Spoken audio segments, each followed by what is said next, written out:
Assalamualaikum warahmatullahi wabarakatuh. Nama saya Fitria Kaesi Palupi dari kelas X4A dengan NPM 2018-015-00026. Baik, kali ini saya akan mempraktekkan contoh layanan informasi dengan menggunakan bantuan RPL yang sudah saya buat, yang dengan tema adalah memilih karir sesuai dengan tipe kepribadian. Tujuannya adalah untuk memberikan informasi kepada siswa atau siswi tentang kepribadian itu sendiri dan bagaimana caranya untuk memilih karir dengan sesuai karakter dan kepribadian setiap siswa atau siswi. Berikut videonya.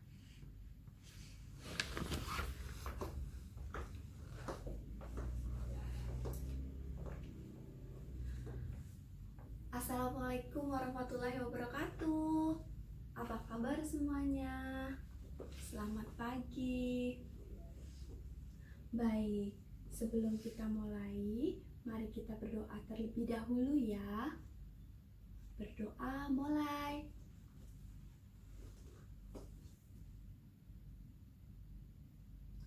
Berdoa selesai. Halo semuanya, anak-anak semua, apa kabar? Semoga semuanya baik-baik saja. Alhamdulillah. Ya, semoga semua diberi kesehatan, diberikan kebahagiaan. Terutama kita harus menjaga kesehatan dan kebersihan diri kita dan tubuh kita agar terhindar dari virus COVID yang sedang mewabah di negara kita. Jangan lupa untuk sering mencuci tangan dengan sabun dan memakai masker jika harus keluar rumah. Tapi jika tidak perlu untuk keluar rumah, alangkah lebih baiknya kita di rumah saja. Baik, untuk pertemuan kali ini Ibu akan menjelaskan atau akan memberikan materi tentang layanan informasi yang bertemakan pilihan karir sesuai tipe kepribadian.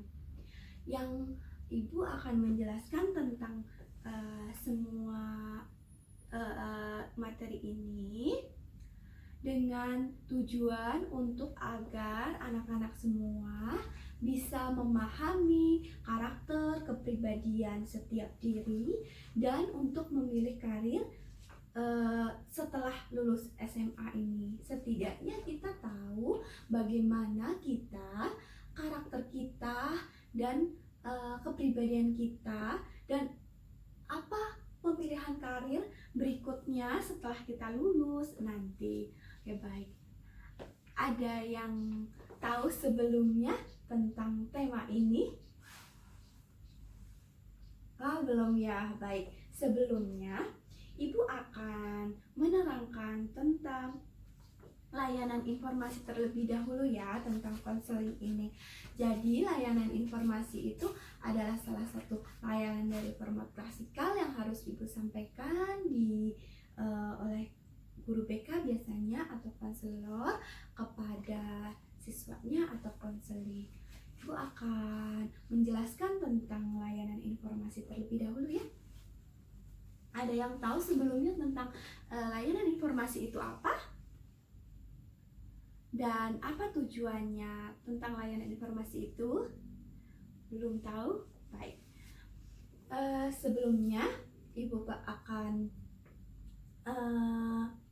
menjelaskan tentang layanan informasi itu apa.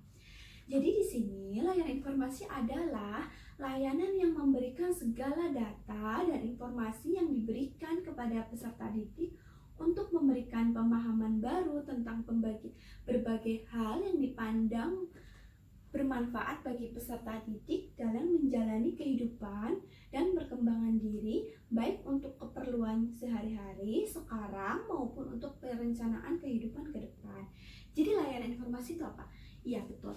Jadi layanan informasi itu adalah layanan yang diberikan guru BK atau konselor kepada peserta didik, siswa-siswi untuk memberikan informasi yang mungkin di dalam informasi itu akan bermanfaat untuk peserta didik baik sekarang, nanti, atau untuk masa depannya. Itu informasi itu banyak ya, tentang informasi itu, dan kebetulan tema yang Ibu bawakan hari ini atau akan Ibu sampaikan hari ini adalah tema pemilihan karir sesuai dengan kepribadian. Tapi dari layanan informasi itu sendiri pengembangannya itu sangat banyak.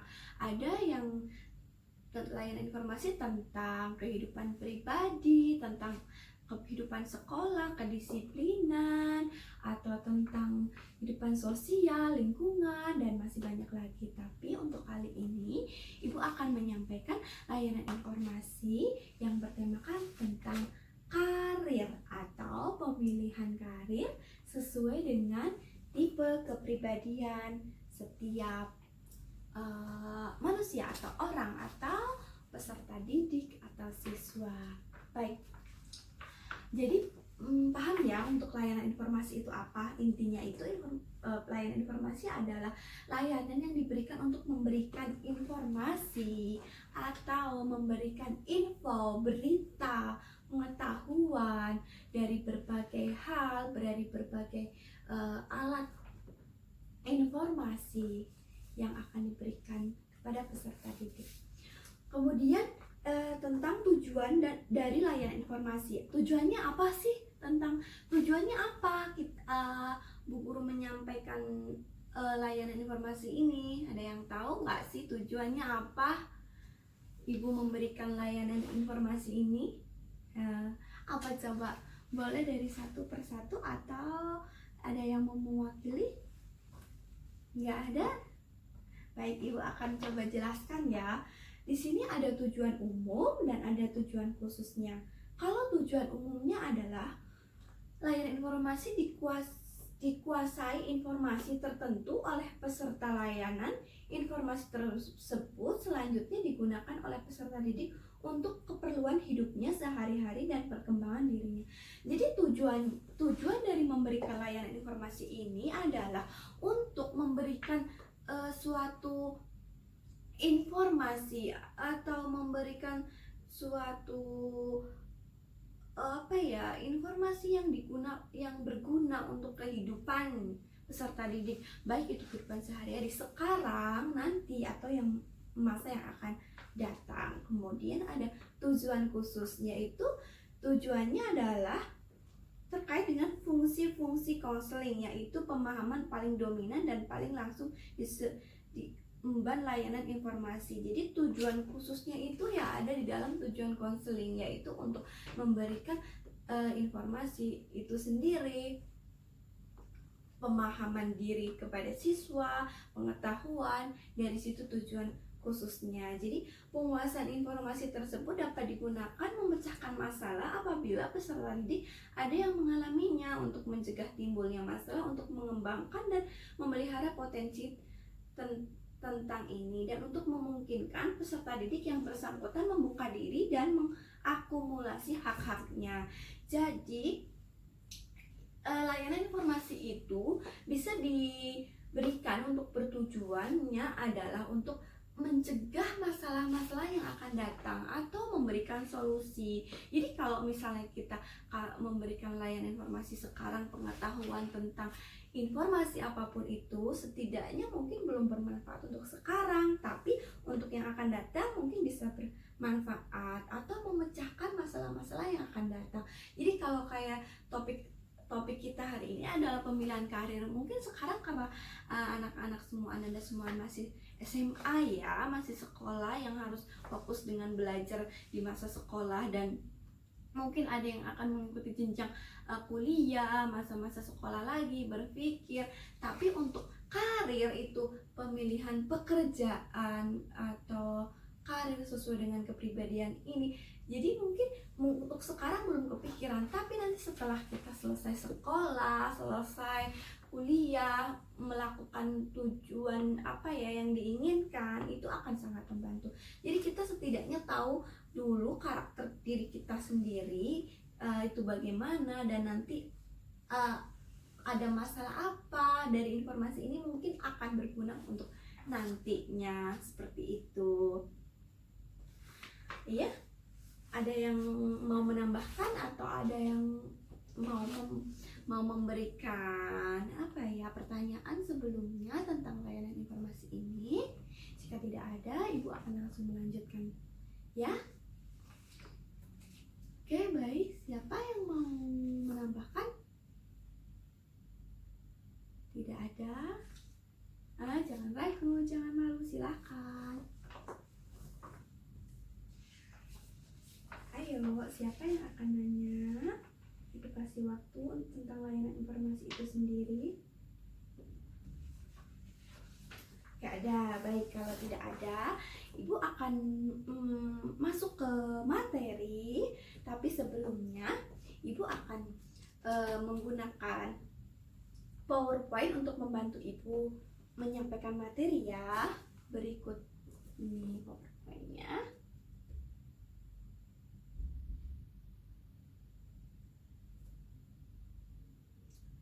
Sebelum Ibu memberikan materi atau masuk ke materi selanjutnya, Ibu akan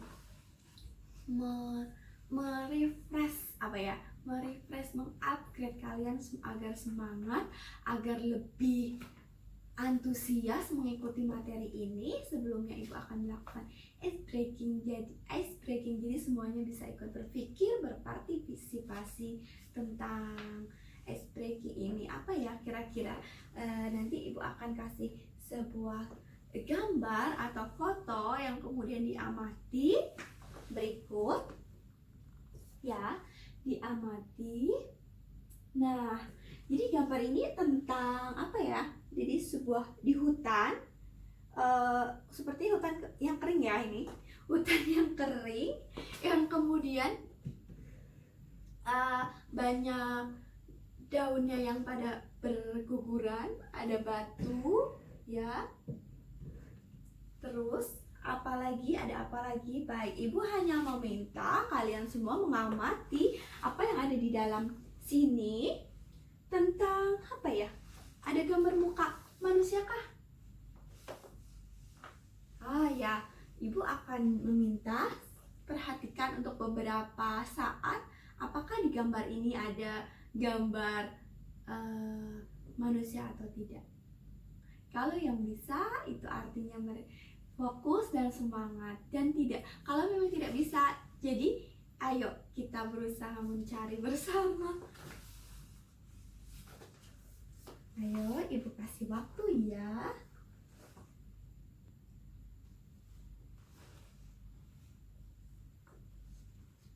Ayo, siapa? Ada yang bisa? Siapa yang bisa? Dia, Tony, Susi, atau siapa? Ayo, silahkan. Yes, ada berapa muka manusia yang ditemukan di gambar ini? Ayo, ada berapa? Ya, ada satu dan kebetulan ada di pojok sini ya. Ya, betul. Ya, baik, kita kan sudah melihat ini, jadi setidaknya kita agar lebih fokus. Tujuannya apa sih? Lebih fokus, lebih semangat, lebih antusias. Ya, lebih antusias, lebih semangat, lebih fokus. Selanjutnya kita akan masuk ke materi. Ibu akan mulai menjelaskan tentang topik kita. Ada yang tahu topik kita tadi apa? Ada yang bisa ngulangi? Apa topik kita hari ini? Ya, topik kita hari ini adalah pemilihan karir sesuai dengan tipe kepribadian. Ya. Oke, kita masuk ke materi.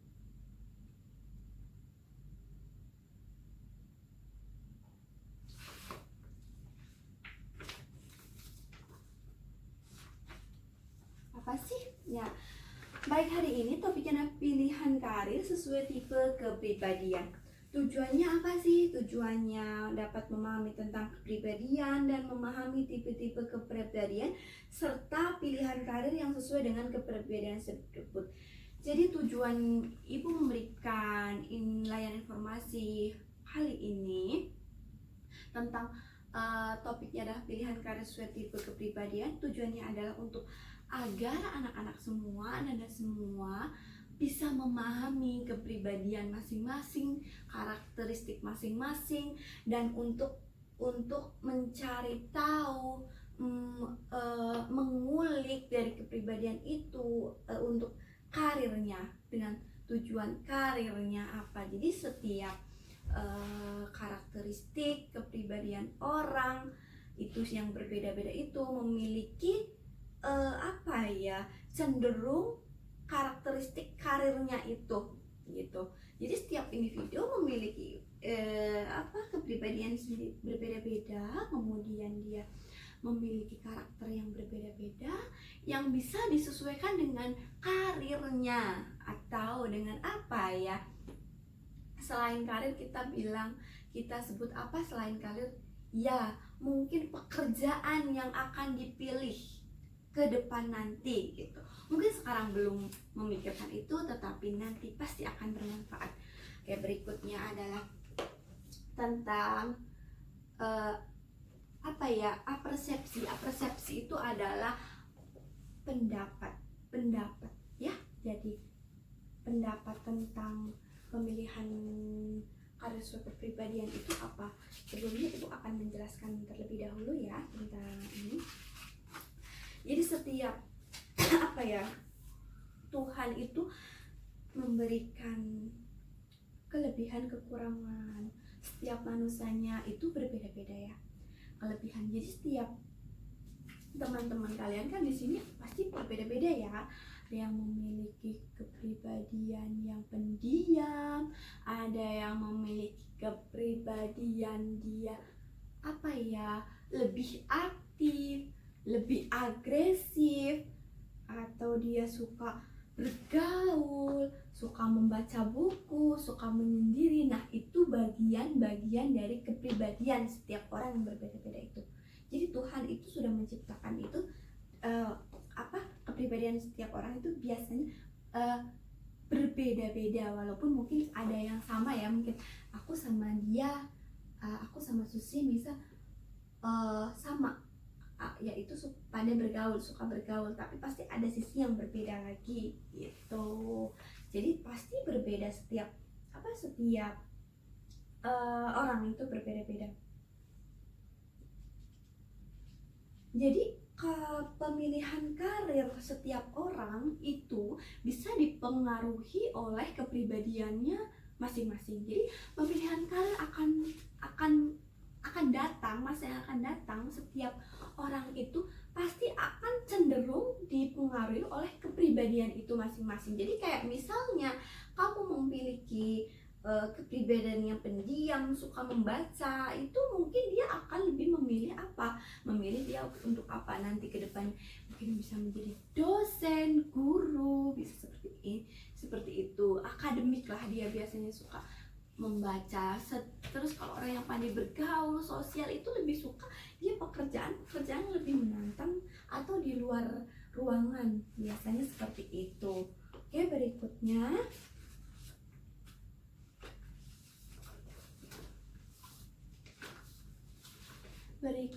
adalah pengertian dari kecerdasan intelektual. Kecerdasan intelektual adalah syarat minimum kompetensi atau intelijensi yang diartikan sebagai keseluruhan individu untuk berpikir dan bertindak secara terarah serta mengolah dan menguasai lingkungan secara efektif. Itu kecerdasan intelektual.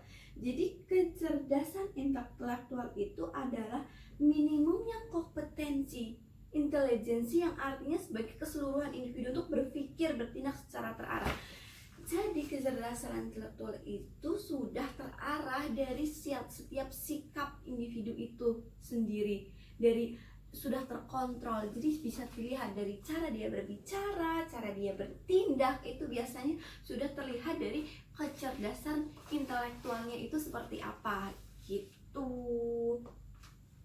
Oke, Ibu akan di sini akan menerangkan tentang konsep dari kecerdasan intelektual itu sendiri yang akan Ibu terangkan adalah tentang dari para tokoh ya. Karena dari para tokoh maka kalau sebisa mungkin itu jangan sampai itu ya, apa namanya, salah. Sebisa mungkin itu harus sesuai gitu. Oke, yang pertama adalah tentang konsep intelijensi yang pertama kali dirintis oleh Albert Spinis tahun 1964, mempercayai bahwa kecerdasan itu bersifat tunggal dan dapat diukur dalam satuan angka, yaitu intelligence QWERTY atau EQ. Ya, itu yang disebut EQ. Jadi EQ itu menurut dari ahli Alfred itu sudah dibawa dari lahir ya. Terus kemudian dari Gardner tahun 1904 menemukan dalam setiap anak tersimpan 8 kecerdasan yang sikap berkembang, yaitu 1. Kecerdasan linguistik, word smart atau cerdas berbahasa, yang artinya itu cerdas linguistik itu dia pandai berbicara, pandai mengolah kata-kata untuk menjadi sebuah cerita misalnya. Dia anak-anak yang kecerdasan linguistik itu dia pintar berbahasa, berbicara, biasanya seperti itu. Yang kedua adalah kecerdasan matematik atau logis. Nah, ini kecerdasan tentang angka, matematika, fisika. Nah, anak-anak itu biasanya tuh fisika, matematika. Jadi tidak bisa terukur bahwa anak yang suka matematika atau fisika biasanya udah yang paling pintar. Tidak, belum tentu, karena setiap anak itu bisa menguasai kecerdasannya masing-masing kayak itu. Seperti yang ketiga adalah kecerdasan spasial atau kecerdasan gambar. Ya, anak-anak yang belajar dari visual gambar. Misalnya ada anak yang belajar dari visual, misalnya kayak gimana? Misalnya seperti ini, jika kita berjalan-jalan, ada anak yang suka berjalan, dia belajar dari pemandangan atau gambar yang dia lihat atau sebuah visual yang dia cermati gitu. Seperti misalnya dia melihat pohon, terus dia, oh itu pohon ini seperti apa, bagaimana. Nah, ada anak-anak, beberapa anak yang belajar seperti itu, jadi menggunakan gambar. Itu namanya kecerdasan spesial. Jadi setiap anak punya kecerdasannya yang berbeda-beda. Yang keempat itu adalah kecerdasan kinestetik atau jasmani, body smart, cerdas tubuhnya. Jadi dia secara language secara badannya itu sudah menunjukkan kecerdasan, dan cara dia bertindak, biasanya bertingkah laku dengan menggunakan tubuhnya itu sudah terlihat biasanya seperti itu kalau dia smart. Kemudian kecerdasan musikal, kecerdasan yang menggunakan musik, nada, suara, itu kecerdasan musikal. Yang kemudian yang keenam adalah kecerdasan interpersonal atau self smart, yang itu kecerdasan diri. Kecerdasan diri, cara dia berpikirnya, cara dia bertindaknya, seperti itu ya. Kecerdasan intrapersonal itu yang ketujuh, atau people smart, cerdas bergaul, bersosial ya. Ada beberapa anak atau orang yang dia cerdas bergaul, cerdas dalam beradaptasi dengan lingkungan, bergaul. Dia bisa untuk beradaptasi di berbagai hal lingkungan. Nah, itu dia pandai bergaul, dia bisa memposisikan pergaulannya dia di mana tempatnya, dia bergaul dengan siapa, bagaimana caranya. Dia pintar, itu cerdas dari interpersonal atau people smart ya.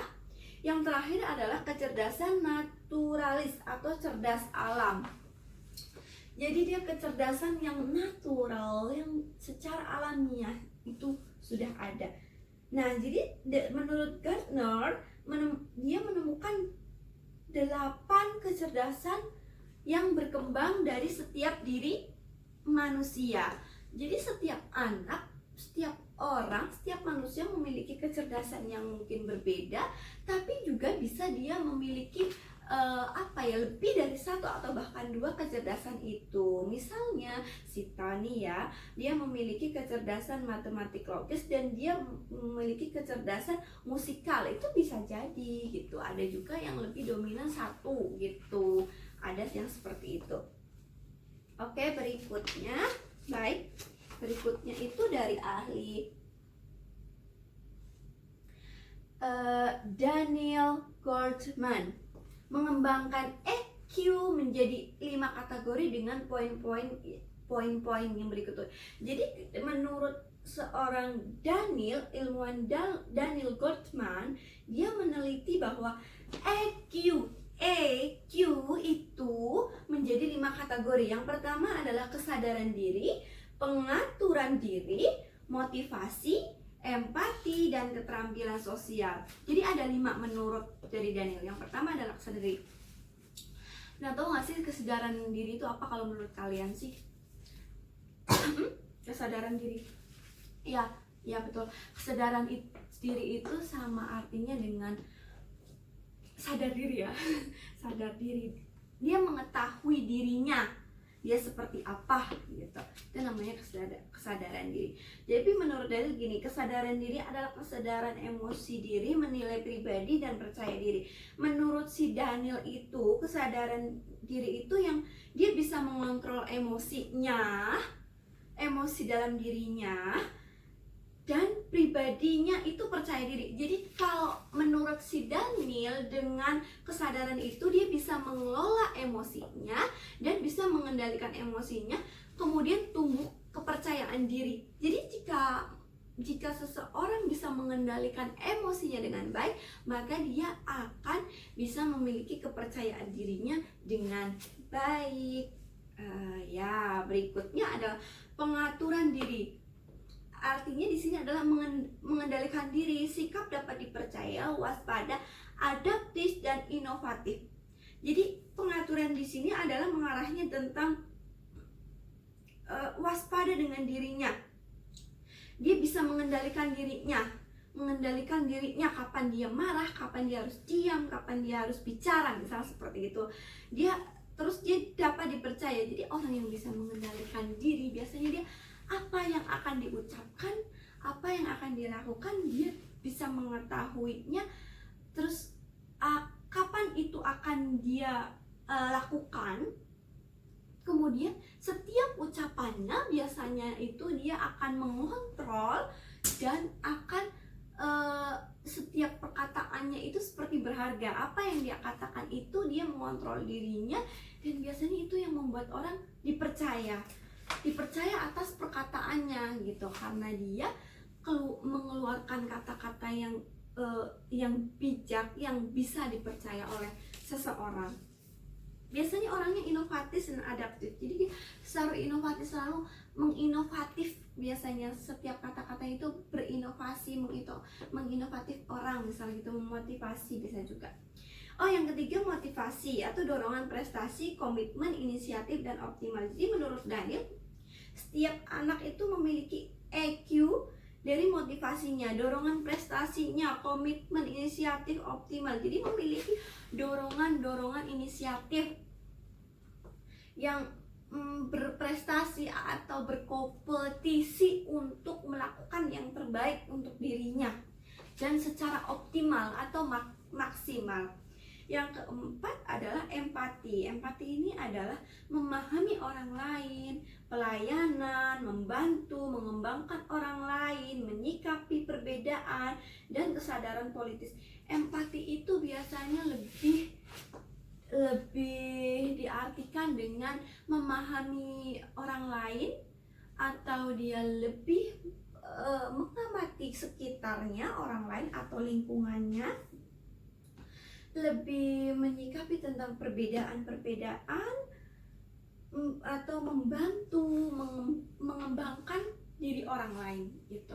Jadi dia mungkin lebih mengesampingkan dirinya untuk orang lain gitu, untuk jadi orang lain dulu baru dirinya. Yang kelima adalah keterampilan sosial. Di sini artinya adalah pengaruh persuasi, keterampilan dan berkomunikasi, kepemimpinan, katalisator, perubahan, manajemen konflik, keakraban, kerjasama dan kerja tim. Keterampilan sosial itu keterampilan untuk bekerja sama dalam tim. Jadi setiap ahli itu memiliki teori berbeda-beda ya, tapi intinya itu adalah konsep diri sih. Artinya itu mengartikan bahwa pendapatnya itu setiap orang memiliki kecerdasan kepribadian yang berbeda sih, intinya seperti itu. Berikutnya adalah ahli siapa ya, Paul G. Stolz adalah penemu teori AQ ini. Berdasarkan penelitiannya ada tingkatan AQ pada masyarakat manusia ya. Ini tingkatnya quitters, orang-orang yang berhenti, yang kemudian 2 tingkat campers, orang yang berkemah, yang 3 adalah tingkat climbers, orang yang mendaki. Jadi menurut dari G. Pauls itu setiap orang itu dia memiliki ini 3 kepribadian itu sendiri ya, berbeda-beda gitu.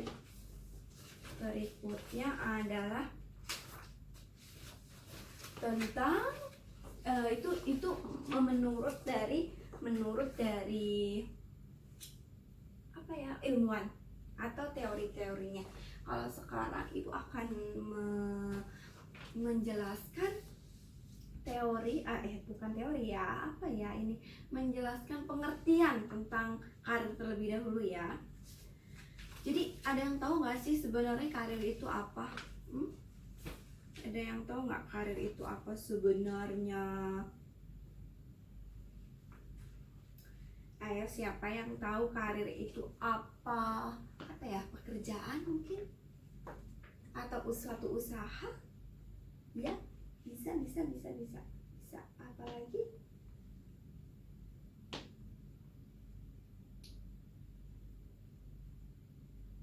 Apa lagi? Ayo.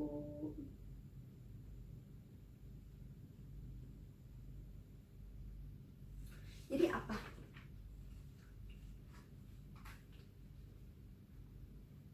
Apa ada yang tahu karir itu apa? Terus kepribadian itu apa?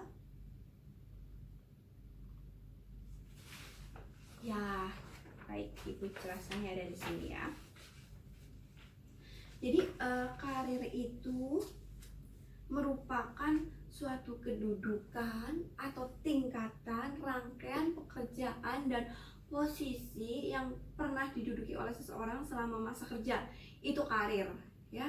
Jadi karir itu suatu posisi atau tingkatan seseorang dalam prestasinya dalam pekerjaan atau yang pernah dia duduki, pernah dia capai posisinya. Ya betul, itu karir ya.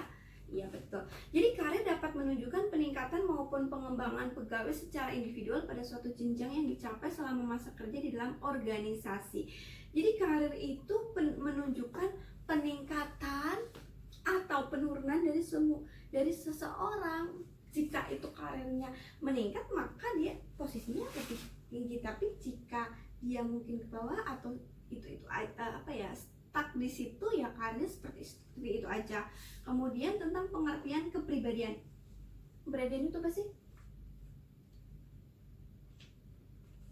Kepribadian apa sih? Kalau menurut kalian yang secara ringan aja yang gampang dicerna itu apa ya?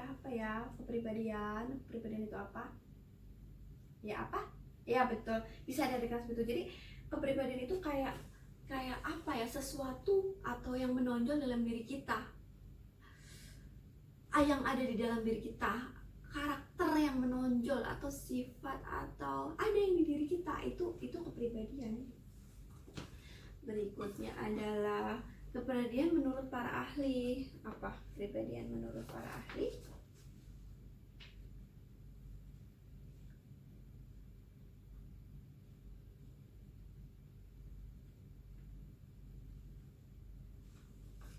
Yang Yang pertama menurut siapa? Hayu, ada yang tahu siapa? Ya, menurut Inger, kepribadian menurut Inger. Jadi kita tetap harus ini ya, kita tetap harus mengetahui sejarahnya. Jadi kayak tadi kan setiap ahli memiliki pendapat yang berbeda-beda tentang pribadi manusia ya. Tadi kalau ini tentang kepribadian menurut para ahli. Yang pertama ada Inger. Jadi menurut Inger, kepribadian adalah keseluruhan perilaku dari seseorang individu dengan sistem kecenderungan tertentu yang berinteraksi dengan serangkaian instruksi. Jadi menurut Inger, kepribadian itu keseluruhan perilaku seseorang individu manusia, keseluruhannya itu namanya kepribadian. Yang terlihat pun namanya kepribadian menurut Inger gitu. Cuma kalau menurut M.I.W.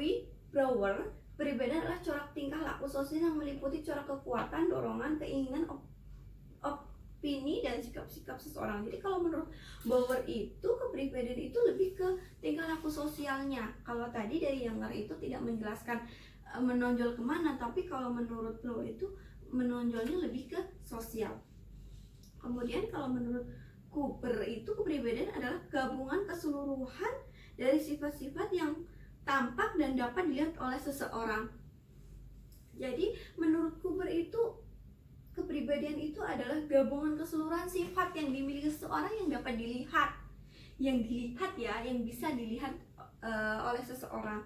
Kemudian kalau menurut Theodore R.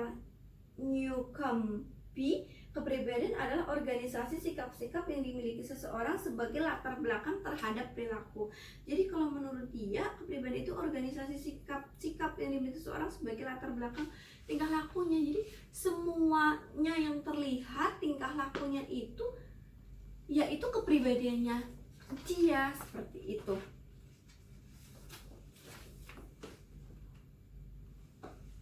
Yang berikutnya adalah pola kepribadian. Yang pertama ada self concept, B, traits atau sifat atau karakteristik, kemudian faktor-faktor perkembangan kepribadian. Yang pertama adalah faktor hereditas atau genetika, kemudian faktor lingkungan. Baik, Ibu akan lebih mengenalkan dulu tentang kepribadian itu apa ya, sebelum masuk dengan pemilihan karir itu. Jadi pola kepribadian pertama adalah self concept. Self concept di sini dapat diartikan sebagai persepsi atau keyakinan individu tentang dirinya. Kemudian kualitas pensifatian individu tentang dirinya, suatu sistem pemaknaan individu dan pandangan individu tentang dirinya. Jadi yang dimaksud dengan self concept di sini itu polanya itu ada persepsi, kualitas persifatan individu, dan suatu sistem pemaknaan dirinya. Jadi di sini adalah persepsi. Jadi setiap manusia, setiap individu itu memiliki persepsi ya, memiliki pendapatnya yang berbeda-beda. Kemudian adalah yang kedua adalah trait, sifat atau karakteristik. Jadi pola kepribadian itu pasti menjurus ke karakteristik sifat seseorang, karakter seseorang itu sendiri. Apa sih itu traits? Itu adalah aspek atau dimensi kepribadian yang terkait dengan karakteristik, respon atau reaksi individu yang konsisten dalam rangka menyesuaikan dirinya secara khas, dan diartikan juga sebagai kecenderungan individu untuk mereaksi stimulasi dari lingkungannya. Jadi traits itu bisa diartikan dengan aspek dimensi kepribadian setiap orang ada dalam dirinya, bagaimana dia bersikap, menstimulus dirinya dengan lingkungan sosialnya, lingkungan keluarganya, dengan lingkungan sosialnya itu sendiri. Berikutnya adalah faktor-faktor atau faktor perkembangan kepribadian. Jadi setiap manusia, setiap individu memiliki faktor-faktor kepribadiannya. Yang pertama adalah Hereditas atau genetik. Genetik itu yang artinya adalah bawaan ya. Genetik itu kalau orang awam bilang itu genetik itu adalah bawaan lahir atau sudah dari sananya, biasanya seperti itu ya. Seseorang mengatakan, orang awamnya. Di sini diartikan sebuah faktor bawaan individu yang berasal dari efek keturunan di mana faktor tersebut tidak dapat secara langsung secara langsung. Jadi itu bisa bawaan lahir itu dari keturunan kedua orang tuanya, salah satunya misalnya, yaitu kualitas sistem saraf, keseimbangan biokimia tubuh, struktur tubuh. Jadi faktor genetik itu struktur tubuh kita, struktur diri kita ini biasanya adalah keturunan dari orang tua kita ya. Yang kedua adalah faktor lingkungan. Faktor lingkungan yang mempengaruhi kepribadian diantaranya adalah keluarga, budaya, dan sekolah. Yang pertama adalah keluarga sebagai penentu untuk membentuk kepribadian anak dengan alasan sebagai berikut. Merupakan kelompok sosial pertama yang menjadi pusat identifikasi anak. Jadi setiap anak biasanya memiliki pola asuh yang berbeda-beda dari keluarganya. Setiap keluarga menerapkan pola asuhnya yang berbeda-beda, yang itu akan menunjukkan atau akan mempengaruhi atau memberikan faktor dorongan kepada individu itu sendiri. Pola asuhnya, cara mengasuhnya, setiap keluarga itu yang akan mempengaruhi dirinya. Kemudian ada faktor lagi tentang budayanya. Budaya itu bisa diartikan dari sukunya, kebiasaannya ya. Jadi setiap keluarga, setiap individu mempunyai keluarga, kan biasanya dia itu berasal dari suku atau budaya yang berbeda-beda. Apalagi di Indonesia ya, di Indonesia itu budaya sangat kaya sekali. Jadi setiap keluarga, individu tuh mempunyai latar belakang budaya yang berbeda. Misal kayak misalnya dari Jawa ya, misalnya si Doni dari Jawa, terus si Susi dari Sunda, misal seperti itu. Biasanya itu dia memiliki budaya pola asuhnya yang berbeda-beda. Kayak orang Jawa itu biasanya selalu orang tuanya selalu bilang, ayo kamu setelah selesai sekolah merantau biar kamu tahu, biasanya begitu ya. Budaya Indonesia juga seperti itu ya, merantau biasanya seperti itu. Yang berikutnya adalah sekolahnya ya. Setiap individu dia memiliki faktor yang berbeda dari lingkungan sekolahnya. Bagaimana dia asal sekolahnya seperti apa, kedisiplinannya, prestasinya, iklimnya, sikap perilakunya dia yang dibentuk di sekolah itu yang akan mempengaruhi. Makanya kalau kalian semua anak-anak memiliki sifat yang baik, disiplin, biasanya akan menentukan kedepannya juga, dan membentuk sekolahan kita ini pun menjadi baik, yang akan menentukan individu siswa-siswinya pun menjadi baik. Ada yang tahu nggak sih sebenarnya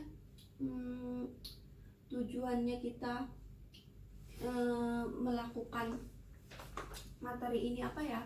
Kita mempelajari materi ini. Ada yang tahu nggak tujuannya apa sebenarnya kita? Jadi kita kan dari tadi tuh Ibu sudah menjelaskan tentang kepribadian, karir, dan informasi. Tujuan semuanya itu tujuannya apa sih? Ibu memberikan informasi tentang ini, membicarakan topik tentang ini, tujuannya apa? Iya, betul sekali. Jadi kita belajar ya, dan belajar untuk memahami sifat karakter kita, pribadi kita masing-masing itu seperti apa. Betul sekali, iya, betul.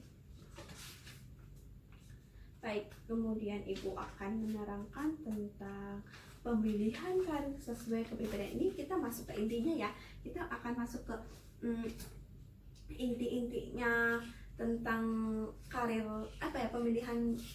pemilihan karir itu. Iya betul, kita akan memasuki ke intinya tentang pemilihan karir itu sesuai dengan kepribadian kita. Yang pertama, pemilihan karir sesuai dengan kepribadian. Tipenya, yang pertama adalah tipe intelektual. Tahu nggak sih tipe intelektual itu apa? Ada yang tahu nggak? Ayo kita dong berpikir bareng-bareng di apa? Tipe intelektual itu apa? Ada yang tahu nggak ya? Ayo kita diskusi yuk bareng-bareng. Ibu tidak melakukan diskusi secara kelompok. Ibu hanya ingin semuanya ikut berpartisipasi, berpikir bersama-sama. Jika belum tahu kan bisa bertanya. Jika memang belum paham bisa ditanyakan, atau kita saling belajar lah, saling berdiskusi bersama-sama. Ada yang tahu apa itu tipe intelektual? Intelektual yang tadi seperti ibu jelaskan.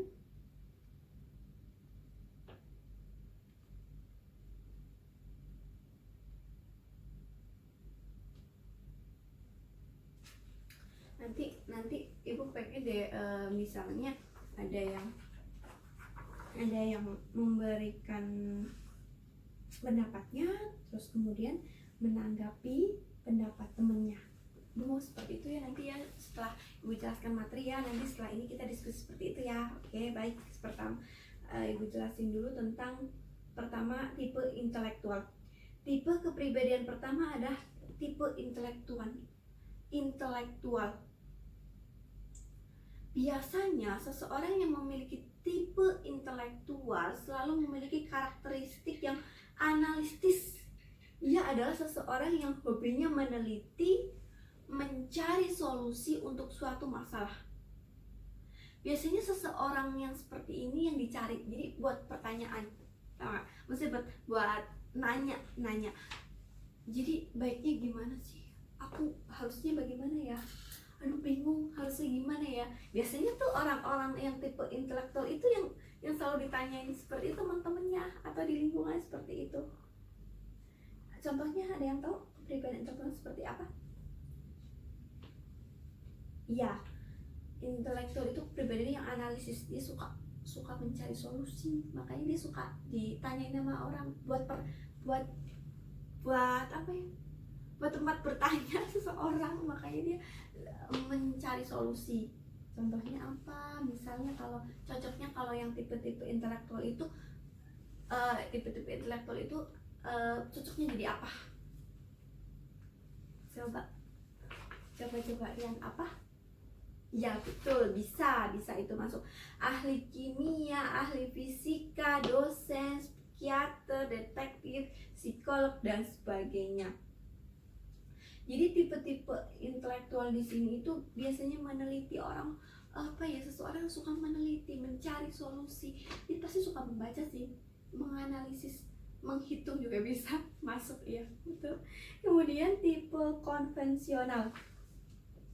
Tipe kepribadian berikut adalah tipe konvensional. Seorang yang masuk dalam kategori ini akan sangat menyukai pekerjaan yang berkaitan dengan dokumen dan berkas. Nah, konvensional itu suka bebenah, ya gak sih? Bisa beberes, bebenah dengan teratur. Dia pasti tidak suka kotor sih, biasanya bersih, tertib, teratur. Lebih suka menata, biasanya seperti itu ya, tipenya seperti itu, tipe-tipe seperti ini. Biasanya cocoknya jadi apa? Pegawai bank, keuangan, administrasi, arsip dan akuntan. Tipe-tipe konvensional itu biasanya cocoknya ada di perbankan, keuangan yang biasanya dia suka untuk mengarsip, mengakumulasikan, menghitung, menata, teliti. Pasti orang-orangnya teliti. Yang berikutnya adalah tipe realistis.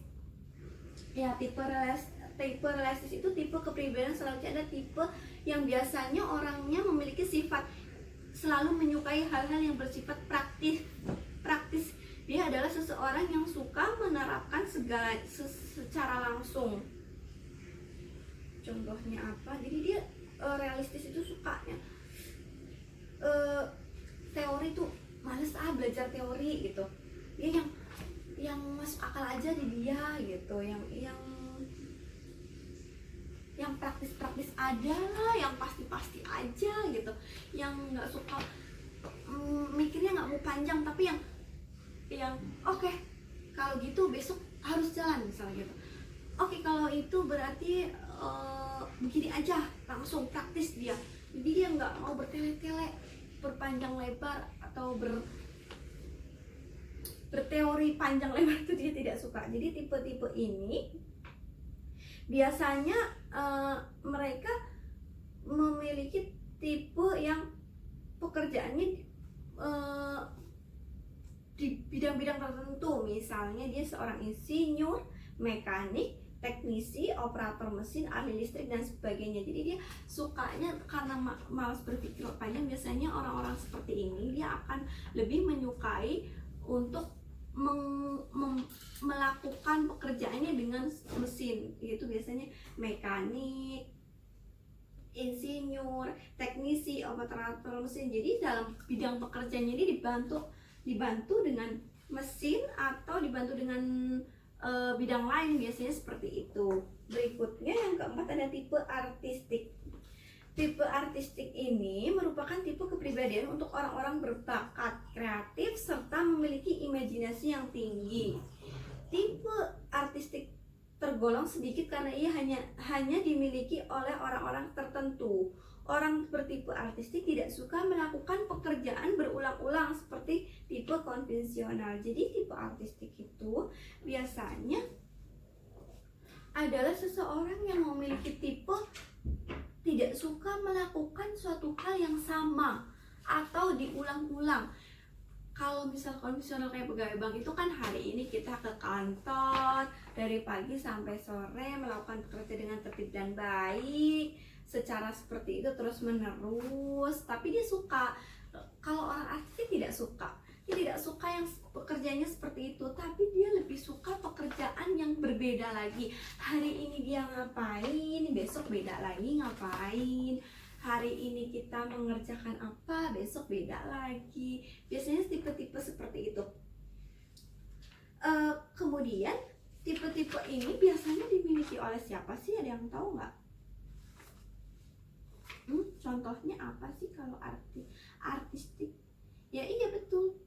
Itu biasanya adalah seni, seorang yang bekerjaannya suka di bidang seni seperti melukis, musik, acting, film, drama, ya seperti itu. Jadi pekerjaannya beda. Jadi kayak misalnya kalau orang melukis kan dia suka melukis, dia hari ini suka melukis seseorang. Dia hari ini sudah, walaupun pekerjaannya belum selesai melukis seseorang, tapi besok dia sudah beda lagi moodnya, ingin melukis hewan misal seperti itu. Ini tipe-tipe seperti itu yang cocok. Jadi tidak cocok kayak bekerja di bank atau mengatur keuangan gitu. Tipe-tipe artis biasanya ini mengatur dirinya sendiri. Oke, aku sukanya ini, ya udah aku sini. Hari ini aku mengerjakan ini, ya mengerjakan ini. Besok aku mengerjakan apalagi, beda lagi, biasanya seperti itu. Kemudian yang kelima adalah tipe usahawan. Ada yang tahu nggak sih tipe usahawan itu seperti apa? Ya, tipe usahawan itu adalah tipe orang yang sukanya berusaha atau usaha. Orang yang sedang mempengaruhi orang lain dan merayu orang untuk mengikuti apa yang dia inginkan. Nah, usahawan itu sukanya mempengaruhi orang lain untuk dia melakukan, atau dia merayu. Kalau bahasa sekarang marketing, bisa juga ya, marketing. Jadi mempengaruhi seseorang untuk membeli perdagangannya dia atau melakukan usaha yang sama dengan dia. Bisa seperti itu. Nah, nih bacakan lagi ya. Orang yang masuk dalam kategori ini tidak suka dengan hal-hal yang teliti atau membutuhkan observasi. Jadi dia sukanya oke, hari ini aku ini. Jadi dia tidak suka observasi, tidak suka meneliti, tidak suka. Dia tidak suka untuk mengecek segala sesuatu terlebih dulu. Ayo, kalau bisa orang itu kan hak pekerjaan itu dicek terlebih dahulu ya, mengobservasi dulu. Ini tidak, dia harus hari ini udah lakukan saja, biasanya seperti itu. Ia tidak pernah mau mengalah karena ia yakin bahwa ia mampu. Orang-orang seperti itu percaya dirinya bagus karena dia merasa dirinya pasti bisa, pasti mampu. Misalnya itu gagal, dia tidak akan kapok, dia akan selalu mempunyai ide baru lagi, usaha yang baru lagi, biasanya seperti itu. Sangat jarang orang yang memiliki tipe kepribadian seperti ini. Akan tetapi tipe usahawan sebenarnya bisa dimiliki oleh siapapun. Jadi kalau tipe usahawan itu kan berusaha, sebenarnya itu tipe-tipe orang yang bisa dimiliki oleh seorang siapapun ya, manapun itu biasanya orang bisa. Tapi kalau tipe-tipe yang mempengaruhi orang itu juga tidak gampang gitu. Apa sih contohnya pekerjaan yang seperti ini? Pengusaha, perwakilan dagang, pengacara, marketing, sales manager dan sebagainya. Ya, jadi semua berkaitan dengan bertemu dengan orang, berkaitan dengan merayu, menjual, atau dengan mempengaruhi seseorang. Ya, betul, itu tipe usahawan. Berikutnya adalah tipe sosial. Tipe kepribadian yang terakhir adalah tipe sosial, yang mana orang yang masuk dalam tipe ini adalah orang yang senang membantu orang lain dan senang bersosialisasi dengan lingkungan masyarakat. Orang bertipe seperti ini adalah mereka yang memiliki jiwa sosial yang tinggi, sama seperti tipe usahawan. Orang yang bertipe sosial juga senang berbicara dan pandai berbicara. Ia berani mengungkapkan segala sesuatu yang ada dalam pikirannya sehingga orang percaya dan apa yang dikatakannya. Tipe sosial juga sebenarnya dapat dilatih karena tipe ini bukan masuk dalam tipe bakat. Jadi tipe sosial itu bukan termasuk bakat sih, biasanya itu karena dipengaruhi kebiasaan-kebiasaannya dia juga bisa. Jadi tipe-tipe sosial itu suka membantu orang lain, suka bersosialisasi, dia susah dengan lingkungan sosial, bertemu banyak orang, bergaul, suka membantu orang. Itu tipe-tipe sosial. Contohnya apa sih tipe-tipe sosial? Apa ada yang tahu? Ayo, tipe sosial itu apa? Ya, guru, perawat, mediator, penasehat, konselor, dan sebagainya. Jadi tipe-tipe sosial itu biasanya yaitu guru, konselor, penasehat, tipe-tipe yang membantu orang lain, membantu masalah orang lain, membantu menyelesaikan permasalahan orang lain, memberikan informasi kepada orang lain. Nah, itu tipe-tipe sosial sih, gitu. Oke, berikutnya. Baik, sekarang jam berapa ya? Masih lama kah? Baik, sekarang semuanya ibu mau tanya dong tentang berpikir bareng-bareng dong tentang ini. Menurut kalian tema yang sudah kita pelajarin hari ini itu apa? Maksud tujuannya kan tadi sudah. Kesimpulannya apa sih? Kesimpulan dari materi ini itu apa? Kesimpulan semuanya, ibu mau semuanya berpikir bersama, menghargai pendapat orang lain juga tidak masalah, tidak masalah. Ayo, menurut kalian itu kesimpulan dari materi ini apa sih? Ingat waktunya sudah mau habis ya. Ayo, apa tipe kesimpulan kali ini? Ada yang tahu? Ada yang mau membantu menyimpulkan?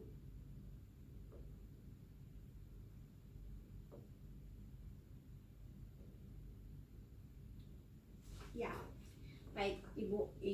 Iya betul, bisa jadi begitu. Jadi menurut kawan itu kesimpulannya kita harus tahu dulu kepribadian diri kita ya, bagaimana. Kemudian untuk menentukan karir ya, bisa disimpulkan seperti itu. Jadi kesimpulannya adalah setiap siswa pada dasarnya memiliki dasar kepribadian yang berbeda-beda dan memiliki tujuan pandangan karir yang berbeda-beda. Dengan ini seorang siswa dapat memahami dengan baik kepribadian, karakteristik masing-masing untuk menentukan masa depan karirnya. Siswa diharapkan selalu memiliki motivasi belajar yang baik untuk dapat mewujudkan cita-cita dan harapan dan pemilihan karir di masa depan. Jadi kesimpulan kali ini adalah setiap pemilihan karir, menentukan karir yang akan datang di masa yang akan datang itu bisa ditentukan dari tipe kepribadian kita masing-masing, karakteristik kita masing-masing. Jadi kita harus mulai dari sekarang kita harus belajar untuk memahami diri kita, karakteristik kita itu seperti apa, kepribadian kita itu seperti apa, agar kita bisa menentukan kedepannya karir kita kan seperti apa, cocoknya kita bekerja di mana, cocoknya kita jadi apa. Dan setelah kita menemukan itu, atau kalian sudah menemukan itu, menentukan itu, kepribadian kita sesuai karir, kita harus bersungguh-sungguh untuk mengejarnya. Jadi oh ya baik, aku mempunyai kepribadian yang sosial, berarti aku harus benar-benar mencapai itu. Ibu berharap ini akan menjadi motivasi kalian. Jadi kesimpulannya adalah kita harus memahami karakteristik kita masing-masing, kepribadian kita masing-masing untuk menentukan masa depan kita. Insya Allah itu semua akan berguna dan bermanfaat untuk kita semua gitu. Baik, sampai di sini ada yang ingin ditanyakan? Ada pertanyaan? Ada yang belum paham? Silahkan tanyakan. Tidak ada? Sudah paham semua? Baik kalau begitu.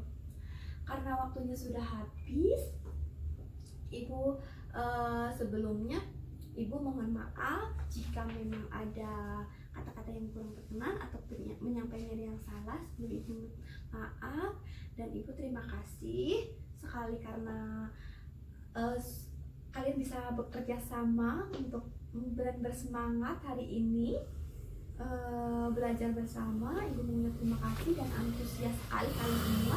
Ibu minta untuk tepuk tangan untuk kalian semua karena hari ini sangat antusias dan aktif sekali dalam belajar hari ini. Baik kalau gitu, terima kasih sebelumnya. Mohon maaf. Sekian dari Ibu, sampai ketemu di hari yang akan datang. Assalamualaikum warahmatullahi wabarakatuh. Selamat siang.